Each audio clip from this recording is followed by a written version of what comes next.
Selamat sore Industri Lab Accounting Odoo Days 2026. Boleh minta tepuk tangannya dulu? Oke, terima kasih banyak Bapak Ibu. Ya, jujur saya senang banget dari pagi lihat euforia Bapak Ibu yang sudah hadir. Bahkan masih punya energi untuk ikut Odoo Industri Lab Accounting. Ya, jadi saya sekarang semangat banget Bapak Ibu. Dan saya harap Bapak Ibu punya semangat yang sama seperti saya. Ya. Oke, kita sepakat untuk sama-sama semangat menyelesaikan Odoo Industri Lab Accounting ya. Karena topiknya lumayan berat kali ini Bapak Ibu. Oke, jadi di Industri Lab Accounting kali ini saya akan menemani Bapak Ibu untuk membahas Integrated Accounting System. Ya. Kenapa ini jadi penting? Karena setiap bisnis atau perusahaan itu bisa menggunakan software. Tapi tidak semua bisnis atau perusahaan itu menggunakan software yang terintegrasi secara accounting. Untuk itu, perkenalkan saya Ananda B. Nikola ya. Bapak Ibu boleh panggil saya Ben ya. Di Odoo tugas saya itu sebagai team leader business advisor yang biasa kasih advice untuk para business owner untuk bisa terdigitalisasi dengan software Odoo. Ya. Jadi Bapak Ibu bisa simpan juga untuk kontak saya, di sini ada barcode-nya, bisa di-scan nanti langsung diantarkan ke WhatsApp saya untuk kita bisa diskusi lebih lanjut. Oke? Dan di sore hari ini saya senang banget kita akan bahas 4 agenda. Yang pertama kita akan bahas terlebih dahulu tentang Integrated Accounting System. Ya. Lalu nanti juga saya akan demokan bagaimana Odoo sebagai software yang terintegrasi secara accounting. Dan di bagian ketiga ini yang menurut saya paling seru gitu ya. Karena nanti agak sedikit beda cara use case-nya kita. Jadi saya akan ajak Bapak Ibu untuk coba langsung Odoo sebagai Integrated Accounting System. Dan terakhir nanti saya akan recap sedikit apa aja agenda di Industri Lab Accounting kali ini. Oke? Bapak Ibu masih punya semangat yang sama? Boleh tepuk tangannya dulu? Oke, terima kasih. Kalau gitu kita mulai aja. Disconnected truth. Ya. Bapak Ibu, saya sering banget ketemu business owner dan saya tanya, Bapak, Ibu kira-kira punya data keuangan nggak? Jawabannya punya. Tapi ketika saya lanjut bertanya, ya, apakah data keuangan tersebut bisa membantu Bapak Ibu untuk mengambil keputusan secara cepat? Kali ini sayangnya jawabannya belum tentu. Ya. Nah, menariknya masalahnya itu jarang ada di datanya Bapak Ibu. Ya. Datanya ada, laporannya ada, bahkan angkanya itu terlihat rapih Bapak Ibu. Tapi tetap aja bagi business owner itu cukup terasa berisiko ketika mereka mau mengambil keputusan. Dan itulah realita yang dialami banyak bisnis pada saat ini. Ya, bukan karena kekurangan informasi, tapi karena informasi itu tidak bekerja sebagai satu sistem. Dan pada titik ini kita perlu bicara tentang manajemen akuntansi terintegrasi. Ya, jadi manajemen akuntansi terintegrasi yang saya mau tekankan itu bukan tentang siapa yang paling rajin input data, Bapak Ibu. Bukan juga tentang siapa yang paling rajin bikin laporan. Ya, bukan tentang hal itu. Jadi manajemen akuntansi terintegrasi itu adalah cara perusahaan untuk mengelola, mengontrol, dan mempercayai data keuangan yang berasal langsung dari aktivitas bisnis sehari-hari. Dan ini yang mau saya tekankan. Pada sistem yang terintegrasi, accounting atau accountant itu tidak bekerja di belakang layar. Accounting atau accountant itu bekerja di dalam proses, bukan setelah semua prosesnya selesai. Lalu kira-kira apa yang dibutuhkan untuk membangun software akuntansi yang benar-benar terintegrasi? Jawabannya sederhana Bapak Ibu. Yang dibutuhkan adalah data keuangan yang berasal dari satu sumber kebenaran yang sama dan terpercaya. Ya, saya ulang. Jadi yang dibutuhkan adalah data keuangan yang berasal langsung dari sumber kebenaran yang sama dan terpercaya. Atau ini yang kita sebut sebagai single source of truth. Ya. Jadi single source of truth itu bukan tentang teknologi yang canggih. Ya. Tapi tentang satu hal mendasar, ketika semua orang itu melihat angka, mereka akan melihat angka yang sama di waktu yang sama, dan dengan tingkat kepercayaan yang sama. Itulah single source of truth, Bapak Ibu. Oke, sekarang saya mau ajak Bapak Ibu untuk beranalogi. Ya. Bayangkan ada sebuah perusahaan construction yang namanya adalah Odu Construction. Dan pada sebuah rapat bulanan, CEO-nya bertanya, project XXX bulan ini gimana? Untung kan? Ya. Lalu dengan semangat, project manajernya itu menjawab, ya, untung Pak. Ya, berdasarkan hitungan kami, keuntungannya sekitar 120 juta. CEO-nya senyum. Kenapa? Karena mungkin angkanya itu sesuai dengan expected revenue, atau bahkan mungkin di atas dari expected revenue yang sudah ditentukan. Tapi di lain sisi, manajer keuangannya bingung. Loh aneh, ya. Berdasarkan laporan resmi kita, ya, angkanya itu cuma 60 juta, Bapak Ibu. Ya. Mungkin Bapak Ibu sering mengalami meeting di mana kita berbicara satu data yang sama, tapi masing-masing dari tim kita itu mempunyai perspektif yang berbeda. Maka kenapa hal ini bisa terjadi? Sebelum saya jawab kenapa hal ini bisa terjadi, saya mau ajak Bapak Ibu dulu untuk kenal struktur dari single source of truth. Ya, umumnya pada sebuah sistem ada yang namanya system of record atau SOR untuk lebih singkatnya ya. Jadi SOR ini itu adalah tempat di mana sebuah peristiwa atau transaksi pertama kali dicatat dan disimpan, Bapak Ibu. Oke? Jadi ini adalah definisi dari system of record. Dan pada sebuah perusahaan, ya, mungkin di bisnis Bapak Ibu juga saat ini sedang mengalami yang menggunakan banyak software, maka gambarannya kurang lebih akan seperti ini, ya, di mana tim project itu akan mencatat atau akan membuat system of record-nya di project management system.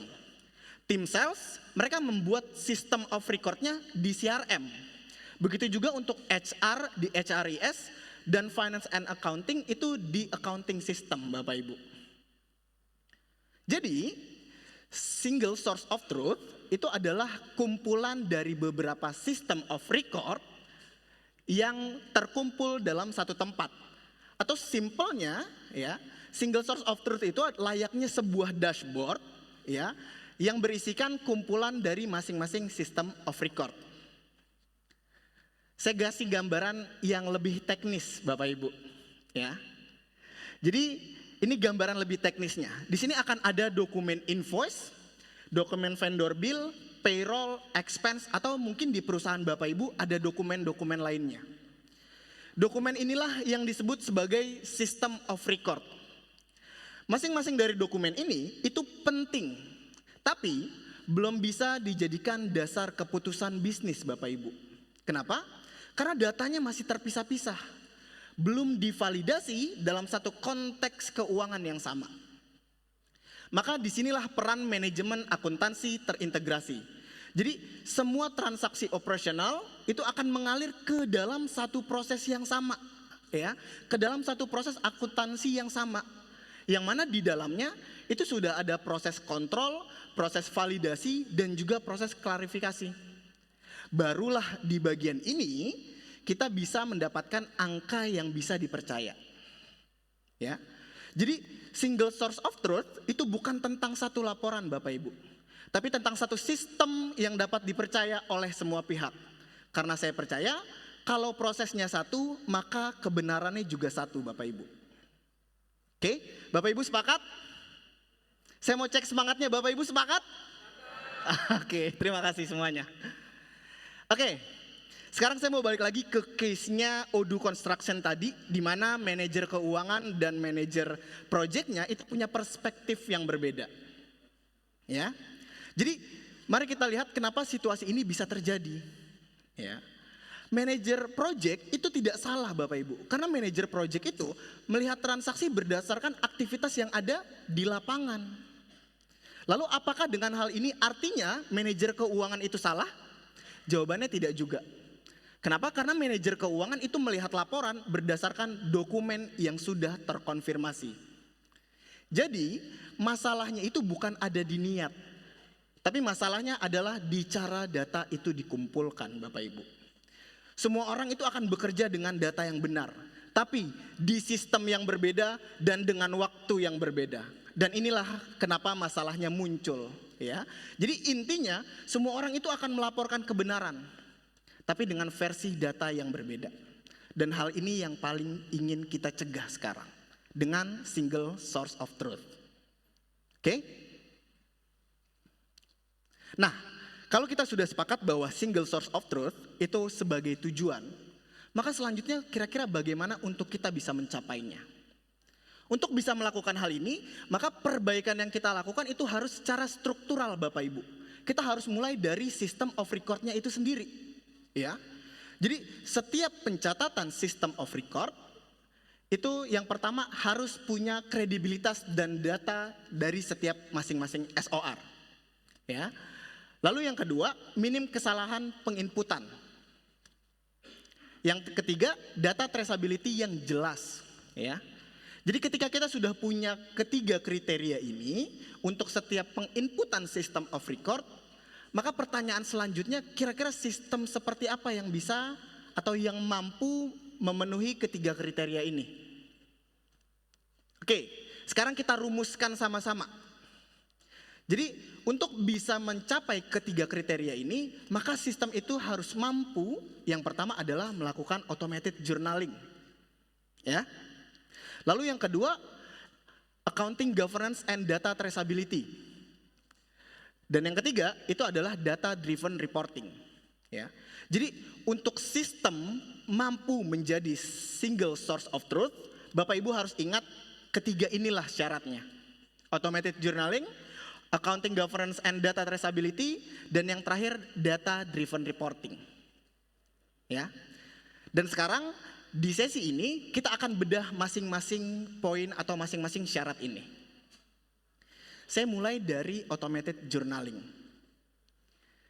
Bapak Ibu pernah kebayang nggak? Atau coba kita bayangkan sama-sama perusahaan Odu Construction yang tadi, ya, itu tiba-tiba di akhir tahun tim salesnya itu berhasil membuat 2.100 invoice. Ya. Tim salesnya senyum, angkanya closing gede, Bapak Ibu. Tugasnya juga udah selesai, udah dibuat invoice-nya.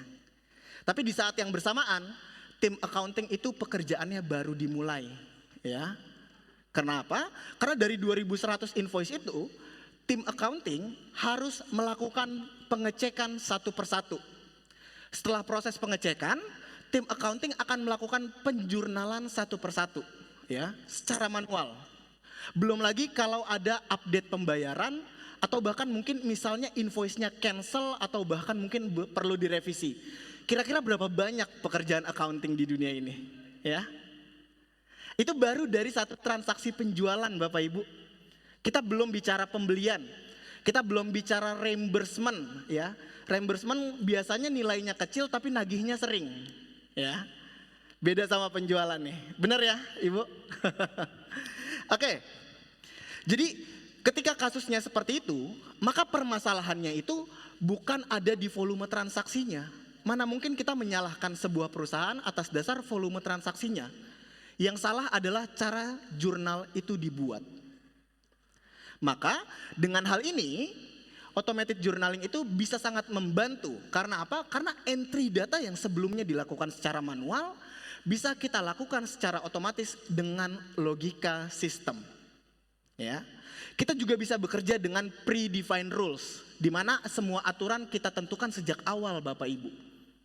Sebagai contoh, misalnya kita buat produk Ladudu, ya, yang biasa di-mention di semua acara nih, Ladudu. Ladudu ini kalau dia terjual, akun di debitnya apa, akun di kreditnya apa, itu sudah bisa ditentukan sejak awal, Bapak Ibu. Ya, maka ketika kita sudah melakukan automated journaling, inilah yang disebut sebagai transformasi akuntansi dari input jurnal secara manual menjadi otomatis, sehingga semua transaksi itu bisa otomatis masuk tercatat ke dalam buku besar, Bapak Ibu. Ya. Jadi inilah keuntungannya automated journaling. Dan dari sisi accounting, Accounting tidak lagi mengejar transaksi, tapi accounting mengontrol prosesnya dengan automated journaling. Seperti itu. Oke, saya tidak hanya bicara tentang automated journaling Bapak Ibu. Itu sesuatu yang biasa buat Odoo.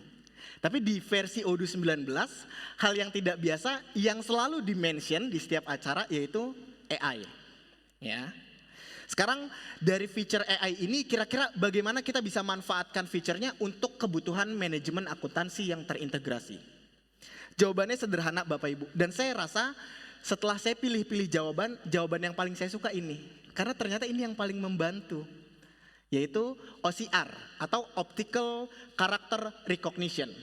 Di mana kita bisa input struk penjualan atau bahkan dokumen PDF ke dalam sistem Odoo, yang mana nanti Odoo yang akan bantu mencatat atau membaca dari dokumen tersebut dan menentukan jurnal apa yang harus diposting dari dokumen tersebut. Ya. Dan tidak hanya OCR, AI Odoo juga bisa kita manfaatkan. Ini salah duanya favorit saya setelah saya pilih-pilih. Yang kedua adalah AI and Machine Learning. Ya. Jadi AI ini bisa kita manfaatkan untuk mengkategorisasikan transaksi berdasarkan pola historis. Jadi kalau saya udah tulis keyword misalnya biaya PLN, ya, biaya PLN ini saya kategorikan sebagai operational expense satu kali. Maka kedepannya ketika saya input lagi dengan keyword yang sama, Odoo atau AI-nya Odoo itu bisa langsung mengkategorisasikan sesuai kategori yang pernah kita lakukan sebelumnya. Boleh tepuk tangannya Bapak Ibu untuk fitur AI?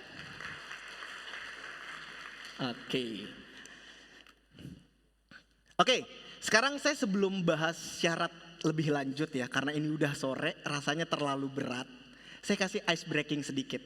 Ya. Bapak Ibu sebelumnya dikasih ice breaking nggak selama bahas teori ini? Oke, sekarang saya kasih ice breaking dan saya akan kasih hadiah. Tapi syaratnya ada kuisnya Bapak Ibu. Hadiahnya senilai kurang lebih 100.000. Ya. Senilai ya, bukan duit 100.000 loh Bapak Ibu. Senilai. Jadi di kuis ini simple. Ketika pertanyaannya keluar, Bapak Ibu harus cepat angkat tangan. Ya. Jadi yang langsung angkat tangan pertama itu yang siap jawab. Dan kalau jawabannya betul, kita akan kasih hadiahnya. Siap? 1, 2, 3. Oh belum siap semua. Ayo lebih semangat lagi yuk. Pertanyaannya gampang. Pertanyaannya gampang clue-nya. 1, 2, 3. Ya. Siapa yang bisa Siapa yang masih tetap angkat tangan? Oke, kakaknya yang di belakang. Oke, kakaknya yang di belakang yang kerudung. Kakak boleh angkat tangan kak?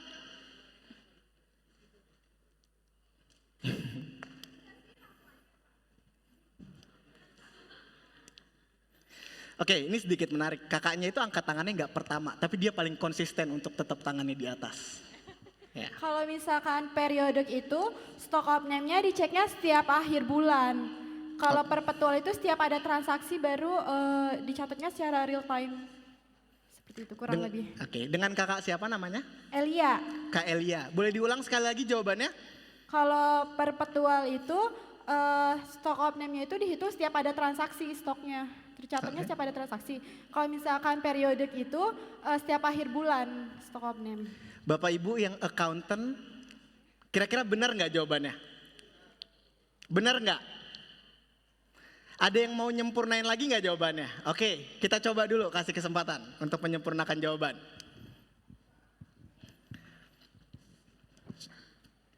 Ayo sedikit lebih cepat mas.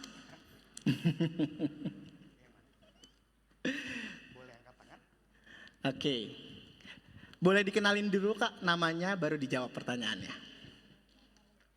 Halo, selamat sore. Sore. Kenalin, saya Talha. Jadi sebenarnya perbedaan periodik dan perpetual itu lebih ke sistem pencatatan secara accounting teoretik gitu.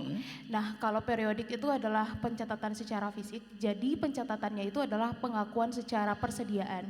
Jadi untuk seperti yang Mbak tadi bilang bahwa nanti untuk pencatatan secara stock of name-nya atau pencatatan pengecekan persediaannya itu pada akhir bulan.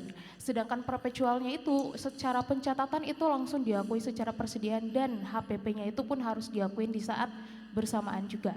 Sama halnya dengan accrual basis dan cash basis, accounting teoretik juga punya periodik dan perpetual untuk pencatatan persediaan secara stock of name maupun accounting secara stock count-nya. Terima kasih. Oke, boleh tepuk tangan dulu buat kakaknya. Iya, kakaknya menyempurnakan jawabannya ya. Oke, sebenarnya jawaban kakak yang pertama itu sudah betul ya, tapi disempurnakan lagi jawabannya ya. Jadi kalau definisi saya bahkan tidak sesempurna jawaban kakak ya. Kalau saya itu perpetual itu persediaan dan HPP-nya. Jadi nggak hanya sekedar HPP, tapi persediaan ya. Persediaan dan HPP itu dihitung secara real time setiap kali transaksi. Dan kalau periodik, HPP itu dihitung di akhir periode. Dan ini uniknya Udu, untuk metode periodik itu periodicity-nya tidak hanya per akhir bulan. Kita bisa tentukan daily, weekly atau bahkan monthly Bapak Ibu. Ya. Tapi rasanya saya tidak akan menjelaskan teori ini lebih dalam karena saya yakin Bapak Ibu lebih dalam memahami konsep seperti ini. Saya ingin lanjut tentang single source of truth yang tadi. Siap? Siap Bapak Ibu? Siap, oke. Kalau automatic journaling ya, itu membuat semua proses jauh lebih cepat ya. Tapi apakah cepat aja cukup? Menurut saya tidak. Ya. Bagaimana kalau data itu butuh dipertanggungjawabkan? Kalau data itu perlu dipertanggungjawabkan, maka jawabannya adalah accounting governance and data traceability. Sekarang kita bedah apa maksud dari accounting governance and data traceability ini. Oke, sekarang bayangin Bapak Ibu, perusahaan Odu Construction yang tadi ya, itu di bulan Januari setelah tutup buku tiba-tiba dapat surat. Suratnya apa? Ternyata suratnya itu dari DJP yang isinya adalah perintah pemeriksaan di PT Odu Construction. Di momen ini semua tim mulai panik ya. Paniknya bukan karena ada penyelundupan pajak, tapi karena ada banyak dokumen yang tidak bisa ditunjukkan. Jadi auditor itu datang dan minta dijelaskan tentang satu transaksi ya. Jadi hanya satu spesifik transaksi, tapi auditornya itu minta invoice penjualannya ya, bukti pembayarannya, sama yang terakhir itu alur pencatatan ke jurnalnya. Ya. Permintaannya simple, hanya seperti ini. Tapi ketika hanya satu permintaan, ya, itu membuat pusing 3 tim Bapak Ibu. Ya. Tim sales, finance accounting itu pusing semua. Karena apa? Karena bingung buat cari datanya. Invoice-nya itu ada di laptop salesnya. Ya. Bukti bayarnya ada di email. Terus juga untuk jurnalnya itu ada di software yang terpisah Bapak Ibu. Dan yang paling parah, kalau stoknya itu ditanya ada di mana, ada di otak. Ya, siapa yang masih suka simpen data atau simpen dokumen di otak nih? Seakan-akan masih bisa diapalin terus aja. Karena apa? Karena dengan konsep seperti ini bahaya. Akhirnya apa?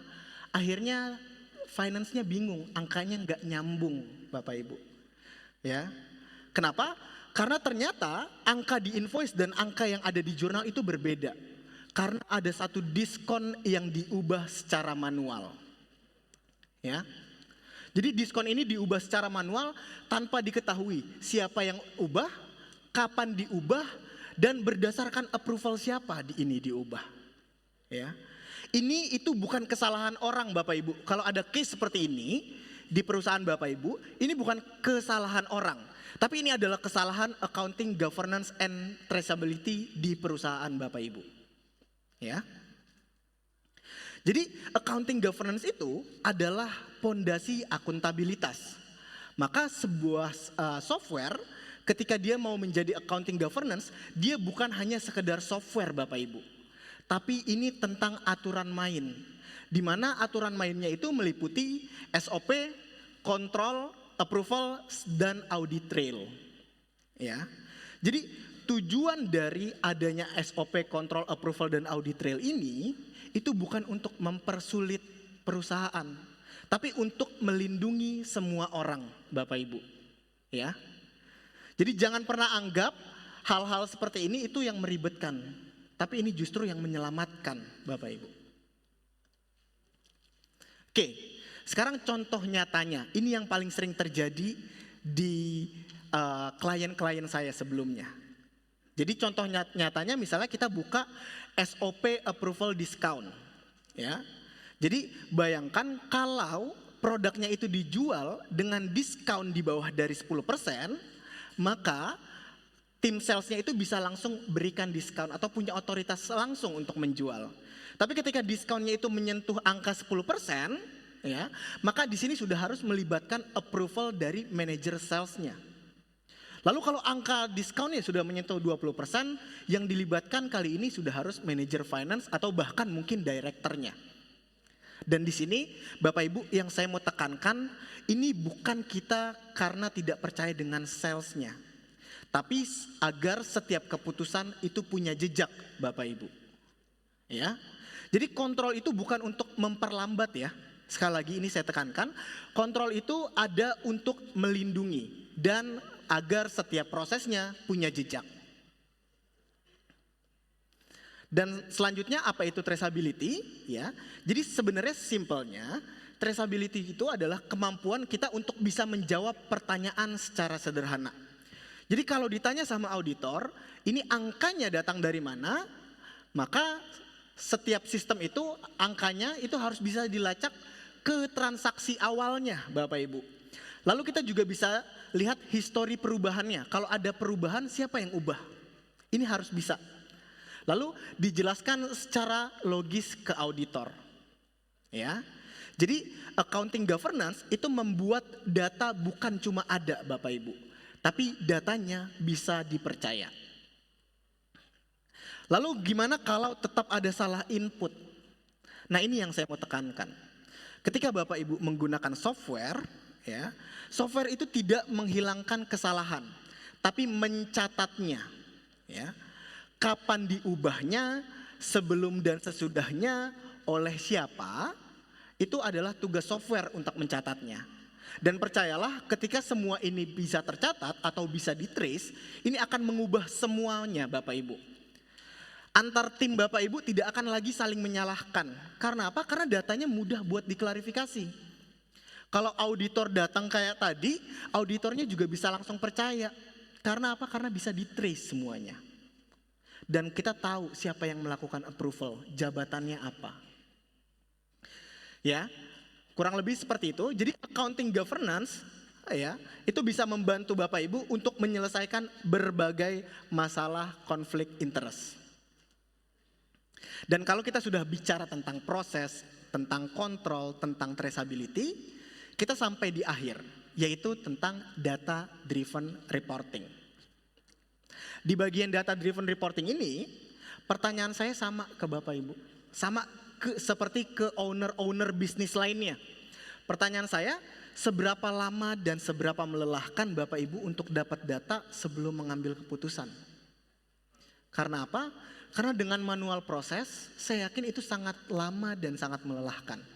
Karena datanya berantakan, bahkan beberapa yang ada yang hilang. Akhirnya apa? Akhirnya Bapak Ibu harus mengambil keputusan dengan resiko tinggi. Dan resiko tinggi ini lebih mahal daripada biaya software Bapak Ibu. Maka dengan all-in-one solution, ya, reporting itu jadi instan, ya, hanya one click away, Bapak Ibu sudah bisa dapatkan. Dengan all-in-one solution, ya, laporan itu bukan jadi pekerjaan tambahan, ya, tapi laporan itu jadi hasil otomatis dari aktivitas bisnis Bapak Ibu. Ya. Jadi reporting yang akurat itu bukan dibuat dari laporan yang baik, tapi karena proses di belakangnya yang benar. Dan maka dari itu di demo kali ini saya tidak akan menunjukkan seberapa banyak fiturnya Odoo untuk Bapak Ibu. Di industri lab accounting kali ini, saya akan menunjukkan bagaimana softwarenya Odoo itu bisa menjadi single source of truth.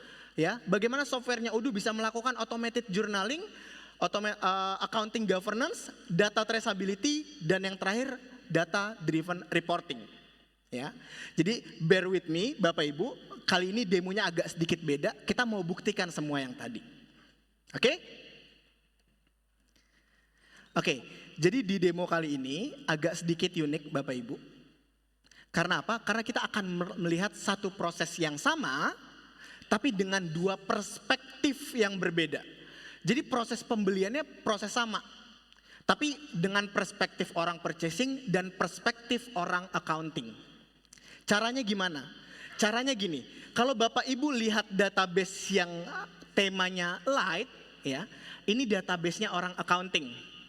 Oke?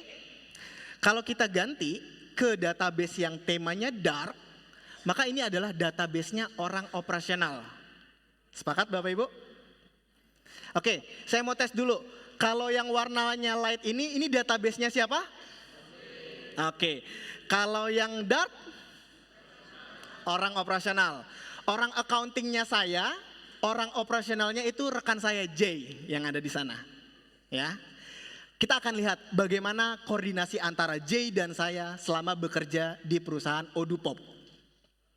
Oke, jadi saya mau jelaskan dulu. Yang pertama, Bapak Ibu bisa lihat di produk ini, seperti yang Bapak Ibu udah lihat sebelumnya, maka ini produk yang sama. Ya. Tapi yang saya mau highlight pada produk ini adalah, dari satu konfigurasi produk, kita bisa memanfaatkan semua kebutuhan departemen atau semua divisi. Contoh, kalau kita ngomonginnya orang sales, maka di konfigurasi ini sudah ada sales price-nya. Lalu kalau kita ngomonginnya orang purchasing, di sini sudah ada purchase-nya juga, ya. Jadi kita beli action figure ini dari supplier China, harganya 42 dengan kurs asing juga kita jualnya, ya. Nah, di sini orang purchasing atau bahkan orang accounting itu nggak perlu hitung atau cari tahu exposure dari exchange rate kurs asing ini. Karena apa? Karena Odoo sudah terintegrasi dengan Bank Indonesia. Seperti yang Bapak Ibu sudah dengar sebelum-sebelumnya. Dan terakhir di tab accounting ini kita bisa tentukan kira-kira barang ini kalau terjual income account-nya apa, expense account-nya apa. Jadi bayangin satu konfigurasi mencakup banyak divisi, ya. Oke, dari konfigurasi ini saya mau lanjut dulu jelasin fitur yang accounting banget Bapak Ibu. Jadi kalau saya buka di aplikasi accounting, di sini kita punya features yang namanya analytic budget. Bapak Ibu bisa lihat, saya udah buat 2 budget, ya. Jadi apa yang membedakan budgetnya Odoo dengan budgetnya Excel yang biasa kita buat? Budgetnya Odoo itu kita tidak hanya membuat pengeluaran gitu atau tidak hanya mencatat beban. Tapi budget di Odoo juga bisa mengekspektasikan revenue. Jadi kalau Bapak Ibu lihat, misalnya di bagian cost budget 2026 ini, saya sudah tentukan untuk action figure sendiri kira-kira alokasi budget saya itu akan ada di 120 juta pengeluarannya. Oke, di sini ada committed-nya juga atau sudah berapa saya alokasikan biayanya. Dan untuk yang keychain itu saya alokasikan 15 juta selama 1 tahun.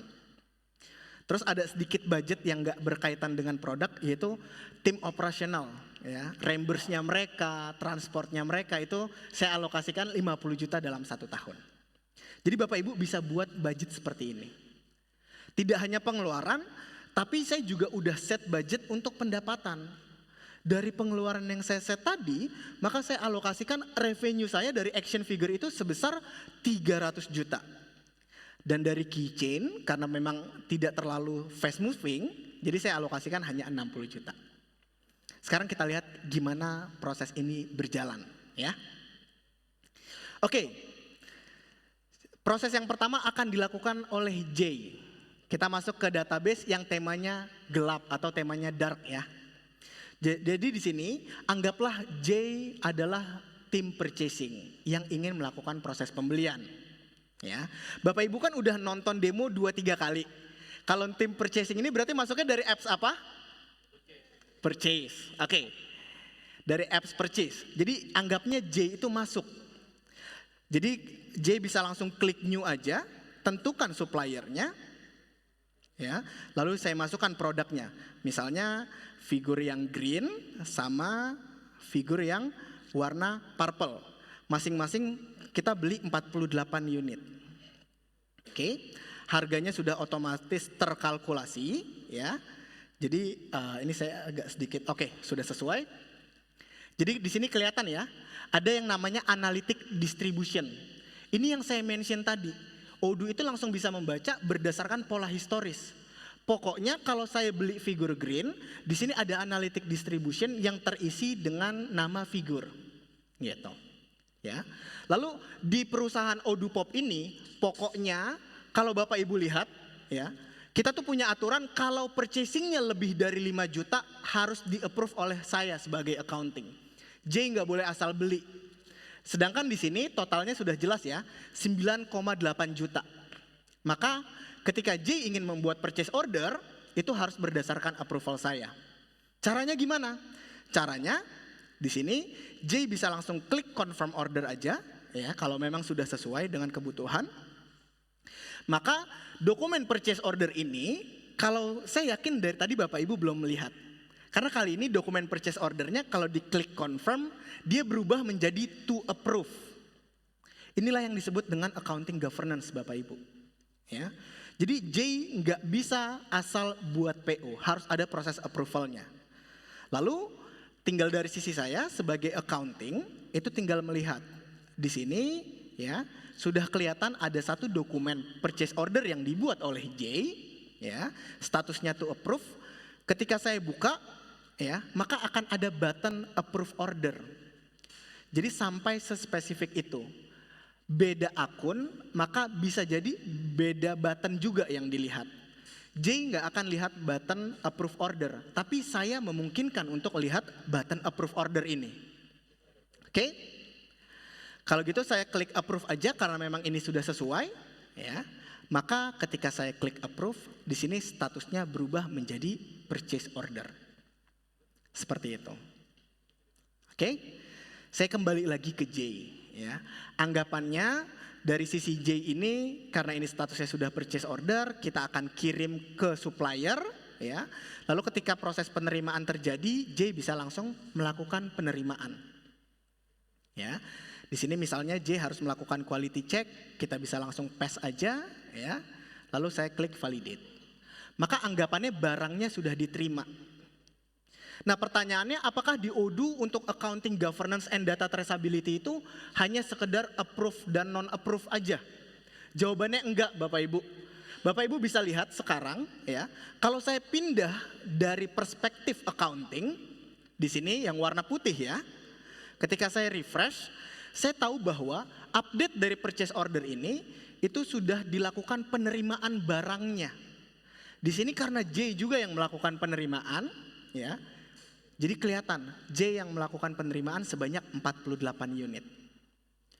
Jadi kaitannya tidak hanya tentang harga, tapi juga sampai ke tentang quantity.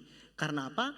Karena quantity itu akan mempengaruhi value dalam pencatatan accounting. Oke, kalau ini sudah clear semua, misalnya J terima kiriman invoice dari supplier China. Ya, maka sesimpel apa? Sesimpel J klik di bagian upload bill. Ya, di sini kita bisa langsung upload bill aja. Misalnya saya masukin di sini ada contoh vendor billnya. Ya, jadi tugasnya J di sini adalah menotifikasi orang accounting bahwa ada tagihan dari supplier. Dengan cara apa? Dengan membuat draft vendor bill atau draft invoice pembelian. Di sini J sebagai tim operasional, dia hanya bisa sampai fase drafting aja Bapak Ibu. J nggak punya otoritas untuk melakukan proses posting. Karena apa? Karena ini tugasnya orang accounting, tugasnya saya. Ya, maka tugas J sudah selesai, saya tinggal kembali lagi ke database-nya orang accounting. Nah, kalau sudah seperti ini, kira-kira orang accounting masuknya dari aplikasi apa Bapak Ibu? accounting? Ini pertanyaan anak TK Bapak Ibu. Oke, nah uniknya dari aplikasi accounting ini, ketika orang accounting itu buka, Bapak Ibu bisa lihat nggak? Ada satu tulisan warna biru yang agak kecil tapi cukup nyentrik. Di situ di bagian purchases ada want to validate. Nah, dari tim accounting ini tinggal lakukan cross check aja. Ya, ketika saya klik, saya bisa langsung tahu kira-kira ini pembelian atas dasar apa. Dari PO nomor berapa saya bisa langsung telusuri aja dari smart button ini. Ketika saya cross check ya, bahwa PO-nya misalnya sudah sesuai ya, barangnya juga sudah diterima. Maka nanti tugas saya sebagai orang accounting itu tinggal mengkonfirmasi aja. Dan button konfirmasi di Odoo itu sama dengan memposting jurnalnya. Oke. Nah, seperti ini. Kalau saya lihat PO-nya sudah cukup sesuai, saya bisa balik lagi ya. Saya lihat J sudah input invoice-nya. Invoice, nilai yang ada di invoice ini dengan yang ada di sistem sama ya. Maka kita bisa langsung klik confirm aja. Nah, di Odoo ketika ada kesalahan ya, Odoo nggak bisa langsung konfirmasi aja. Ada beberapa field, terlebih ini soalan accounting. Tanggal posting itu jadi penting Bapak Ibu. Kita bisa langsung lihat di sini untuk memposting sebuah jurnal itu ada tanggalnya. Kapan mau kita acknowledge, kapan mau kita akui. Kita masukin bill date-nya dulu. Oke, saya acknowledge di sini tanggal 21, baru saya klik confirm. Maka baru kita bisa memposting sebuah jurnal. Di sini misalnya contohnya jurnal hutang. Gitu. Ya. Dan Bapak Ibu bisa lihat dari invoice-nya ini yang kursnya itu bukan menggunakan rupiah, tapi di Odoo ketika kita memposting jurnal, jurnalnya tetap akan langsung terkonversi ke dalam kurs rupiah Bapak Ibu. Ya. Jadi Bapak Ibu nggak perlu hitung lagi secara manual. Ini sudah terintegrasi dengan Bank Indonesia. Boleh minta tepuk tangannya dulu Bapak Ibu? Ya. Jadi harapannya dari flow demo kali ini Bapak Ibu bisa lebih terbayang. Sebenarnya orang purchasing kalau mau koordinasi sama orang accounting seperti apa sih? Lalu yang saya mau emphasize adalah Bapak Ibu sekarang ini udah bukan zamannya kita komunikasi by WhatsApp. Misalnya dari J WhatsApp saya, Pak tolong konfirmasi invoice dari supplier China. Enggak, komunikasinya udah bukan by WhatsApp. Tapi komunikasinya itu udah spesifik di dokumen. J bisa langsung import aja dokumennya dan saya langsung ternotifikasi. Tanpa mengotori WhatsApp saya malam-malam. Ya, kayak gitu. Oke, kira-kira Bapak Ibu dari demo flow pembelian sampai ke accounting, Bapak Ibu sudah kebayang belum proses purchasing sampai ke accounting? Sudah? Sudah? Sudah. Oke, terima kasih. Untuk menyempurnakan flow-nya, saya ingin sekarang prosesnya penjualan. Prosesnya agak mirip-mirip, tapi biasanya ada beberapa dokumen yang dibutuhkan pada saat penjualan. Oke.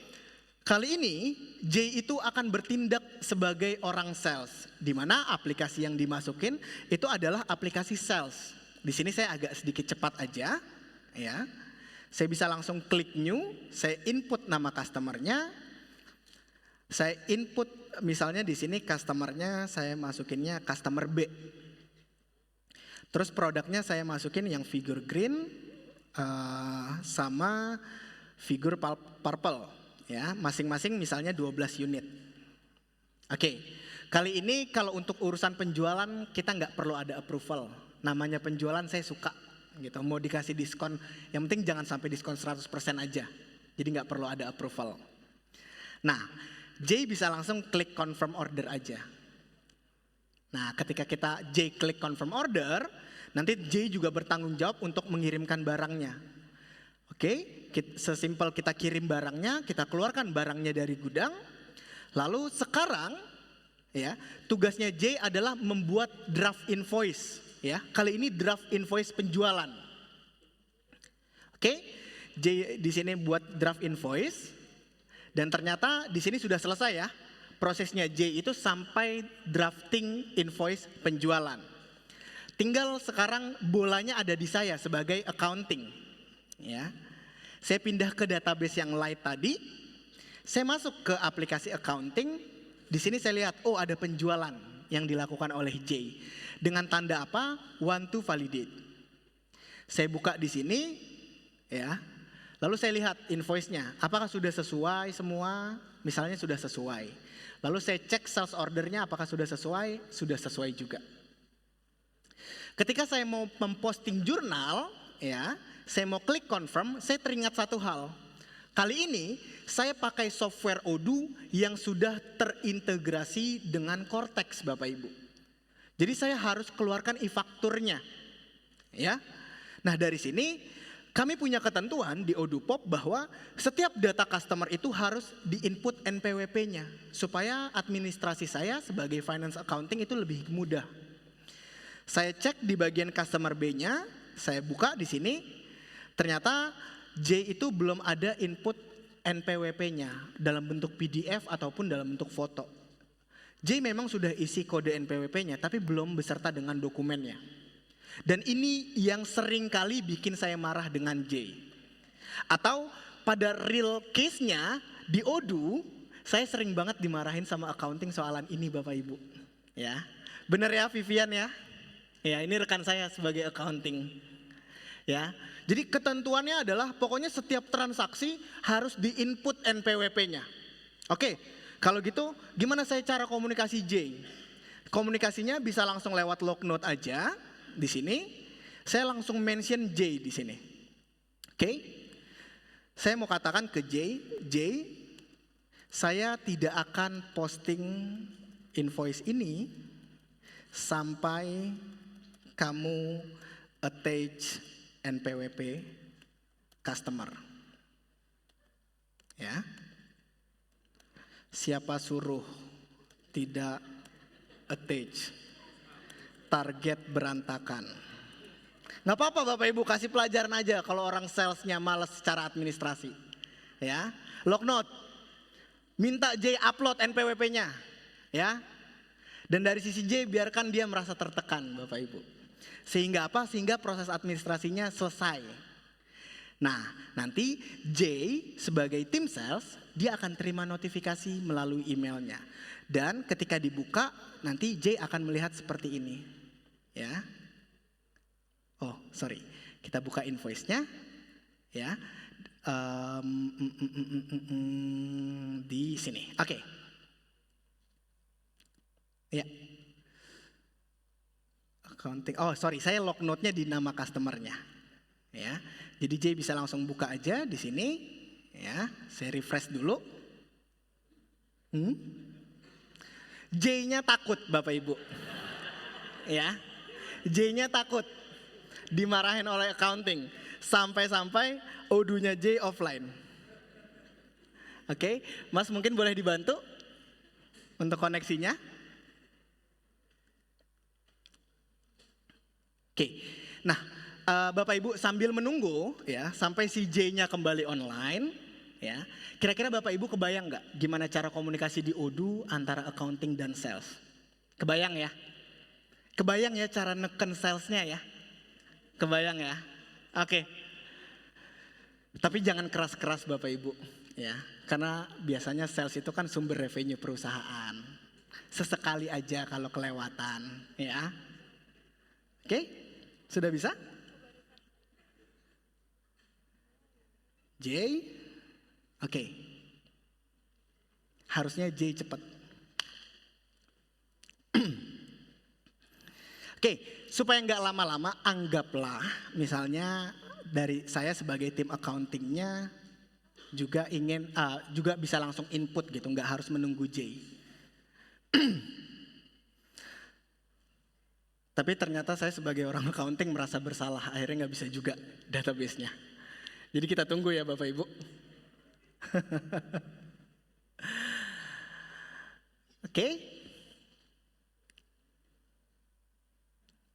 Oke, saya coba refresh lagi. Ini gara-gara permasalahan NPWP, administrasi perusahaan berantakan nih.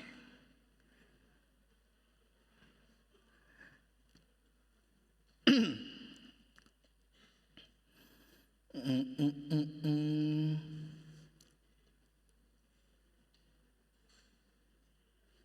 Oh, oke. Udah bisa Bapak Ibu, udah aman ya. Kita lanjutin drama accounting dan sales tadi ya. Oke. J, ayo. Selesaikan tanggung jawabmu. Ayo J. Oke, Bapak Ibu, hiraukan J, kita selesaikan administrasi ini sendiri. Oke? Dari sisi accounting sebenarnya itu kita bisa langsung log note juga. Kalau log note-nya tadi kita mention orang lain untuk mengingatkan, sebenarnya kali ini kita juga bisa attach dokumen Bapak Ibu gitu. Jadi ketika misalnya di sini saya attach dokumen, misalnya ini NPWP saya pribadi gitu, saya input atau NPWP customer-nya. Nah, Bapak Ibu bisa simpan semua file data seperti ini. Jadi di masing-masing invoice atau di masing-masing kontak itu kita bisa attach dokumen NPWP-nya. Ya. Nah, kalau sudah seperti ini, secara administrasi juga sudah cukup clear, maka saya dengan senang hati memposting jurnalnya. Ketika ini sudah terposting, maka tanggung jawab berikutnya apa Bapak Ibu yang baru? Bayar. Bukan bayar Pak. Oke, sebelum bayar, tanggung jawab. Cortex ya. Ya, kita harus upload ini faktur pajaknya. Nah, di Odoo kita bisa download e-faktur di sini. Jadi ini adalah bentuk integrasi Odoo dengan Cortex. Kita bisa langsung download e-fakturnya, di mana nanti e-fakturnya ini bisa langsung kita import ke dalam Cortex. Ya, jadi ini nanti bisa disesuaikan semuanya. Gitu. Kalau faktur pajaknya sudah, kita import, kita bisa kirim ke customers gitu ya. Dan terakhir baru nanti misalnya customer-nya udah bayar, kita bisa langsung klik pay dan klik create payment. Seperti itu. Oke, Bapak Ibu sudah terbayang? Sudah? Oke, jadi itu baru dari dua perspektif aja. Jadi ketika orang purchasing dan orang accounting, lalu yang kedua tadi ada orang sales dan orang accounting. Di Odoo kita punya 70 lebih aplikasi. Jadi bayangin, dengan satu software kita bisa menggunakan 70 lebih perspektif Bapak Ibu. Ya. Jadi kita bisa manfaatkan apa saja yang bisa atau siapa saja yang bisa berkoordinasi dengan tim accountingnya gitu. Tidak hanya dari tim salesnya aja atau bahkan tim purchase-nya aja, tapi bisa juga dari tim-tim yang lain jika itu dibutuhkan. Oke? Jadi itu untuk demo saya hari ini dan harapannya ini bisa menggambarkan bagaimana koordinasi di perusahaan antara tim operasional dengan tim accounting. Terima kasih banyak Bapak Ibu untuk waktunya, untuk atensinya, untuk juga semangatnya. Kita bisa membahas integrated accounting system. Kalau gitu saya pamit sekaligus terima kasih banyak untuk Odoo Days Indonesia. Terima kasih.